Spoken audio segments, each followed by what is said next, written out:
sparsely populated vast desert in northern Africa sits at the centre of a very long simmering conflict and threatens to be the latest flashpoint in a region prone to unrest. We've been covering this story all week for you on Connect World. Earlier this week, we spoke to the representative of the Polisario Front at the United Nations, one side of this conflict. And today we bring you the other side. My next guest is Morocco's ambassador to the UN, who has said that the instrument of a referendum in the Western Sahara has been, quote, well dead and buried for more than 2 decades. There is no way you can raise the dead. And Ambassador Omar Hilali joins me now from New York.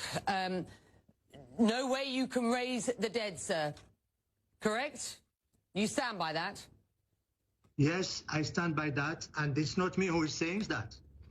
It's the Security Council that is not mentioning anymore the referendum in its 21 resolutions and since 20 years.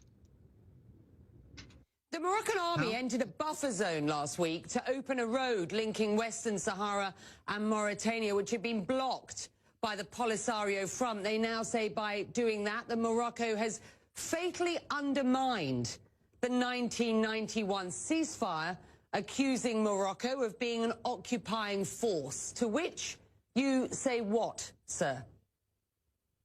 First of all, we should know why this happened. On the 21st of October, Polisario bring women and children and block the crossing point of Gargarat.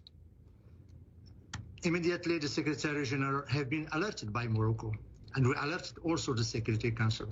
And since 21st of July, of October, Secretary General made 2 calls to Polisario to withdraw from Gargarat, not to block civil and commercial traffic, and also not to change the statutes of this area. We have been requested by the Secretary General to abstain to do anything, and we refrain from taking any action during 10 days. But as you know, there is time for diplomacy and time for action. And following the refusal of Polisario to comply with the 2 calls of the Secretary General, Morocco had no other choice than shoulder its responsibilities and undertake a civil and engineering operation. This operation was completely civil, and it was in daylight and with the presence of the UN observers.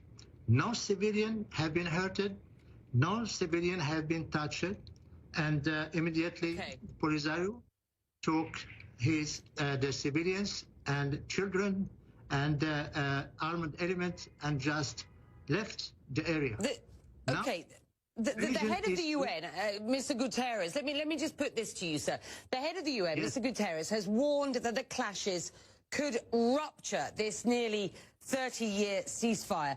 Went on to say, sir, that Morocco insisting that it is committed to a ceasefire is a, quote, bluff. Your response? I will be very clear. You know, we are used to this propaganda of Polisario. Polisario is resorting to false propaganda. Morocco is sticking to facts. And as the second president of the United States, John Adams, says, facts are stubborn things. Facts are, it's Polisario who came with civilians and with armed elements to Gargarat. It's Polisario who declared officially that they are breaking the ceasefire. It's Polisario who is firing on the Moroccan army. You will not find a single declaration by Morocco saying that we withdraw from the ceasefire or the political process. His Majesty the King spoke to the Secretary General, and he reaffirmed to him our commitments to the ceasefire, to the political process, and to the resuming of the political process. Let me ask you this. Let me ask you, what is the political solution, as far as you are concerned, that Morocco is willing to offer to maintain peace and avoid what no one wants, which could be a full-blown war? Now, there is only one political solution. Political solution is a large autonomy under the sovereignty and territorial integrity of Morocco. This political solution has been considered since 2008 by the Security Council as credible and serious. And this large autonomy have been even discussed during the roundtables, the two roundtables that we took under the leadership of the former president, our scholar. So within this large autonomy, everything will be possible. Outside this large autonomy, there is nothing other. And I just want to say that, you know, when a party is declaring that war and also withdrawing from ceasefire, they have no place in the round table. They just disqualify themselves from any political solution. The King of Morocco has warned that his country would react to any more aggression in the Western Sahara with, quote, the greatest severity. Is Morocco genuinely prepared to fight a war? And how damaging could that be for the wider region, sir? You know, in his letter to the Secretary General and also the calls that His Majesty had with the Secretary General, he was very clear by, first of all, renewing our commitment to the ceasefire, supporting the efforts and the good offices of the Secretary General presently, and also committed to resuming political process.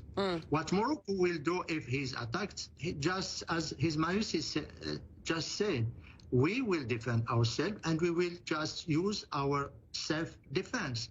That's what happened during the last days. We are not going to war, but we are ready to defend civilians, to defend our territory and our territorial integrity. And it's a choice that Polisario had and also their backers. I just want to mention here that, you know, a large number of the international community supported Morocco in its action to restore civilian and commercial traffic in Guerguerat. Polisario have not been supported. Only one country, Namibia, and second country, the main backer, Algeria. No other countries. The OIC supported Morocco. The CCC, the Gulf countries supported Morocco. Many Africans, around 20 African countries. Okay. Look, the declaration made by the European Union and European countries, Latin Americans, Caribbean, Pacific. So Morocco didn't resort to war. Morocco wanted just to restore traffic, trade, commercial and civilian traffic. And Morocco is committed with Secretary General. We will never violate our commitment with the Secretary General.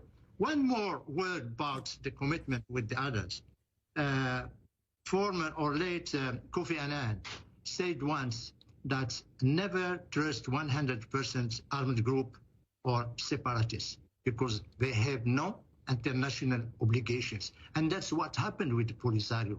Polisario is not respecting the ceasefire and not respecting his commitment with the UN. And, you know, today we are celebrating the International Day of Children. And you know what Polisario is doing? It's just mobilizing children. They sent children to Guerguerat, and now they are mobilizing and arming children to war. They're just hijacking their roots and their life. That's what the nature of Polisario. And we will leave it there, but we thank you very much indeed. That is the Moroccan perspective on what is an escalating situation that nobody wants to see develop into a wider issue. Your perspective has been incredibly important. Thank you very much indeed for joining us.